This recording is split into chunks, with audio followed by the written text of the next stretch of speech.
আপনি ব্রহ্মদৈত্যের নাম শুনে থাকবেন, তার আসল পরিচয় কি জানেন? গভীর রাতে একটা চোখ লাল জ্বলজ্বল করে, একটা হাত শরীর নেই তাও নড়ে।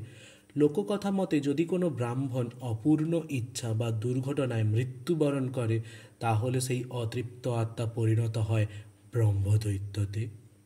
ব্রহ্মদৈত্য অতিকায় লম্বা ও ভয়ানক চেহারার হয়, আর সাধারণ ভূতের মতো না। এরা অনেক জ্ঞানী ও বুদ্ধিমান। নিজের মন্ত্রবল তারা মানুষের মস্তিষ্ক নিয়ন্ত্রণ করতে পারে।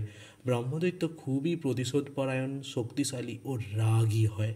যারা জ্ঞান বা বুদ্ধি নিয়ে অহংকার করে, ব্রহ্মদৈত্য তাদেরকেই বেশি আক্রমণ করে।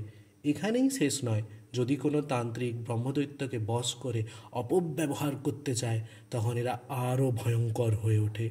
এরা কারো দাসত্ব মেনে নেয় না। অনেক সময় মানুষকে অনেক নেগেটিভ শক্তির হাত থেকেও এরা বাঁচায়।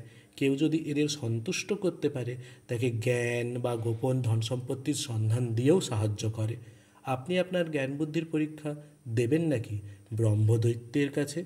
কমেন্টে জানান।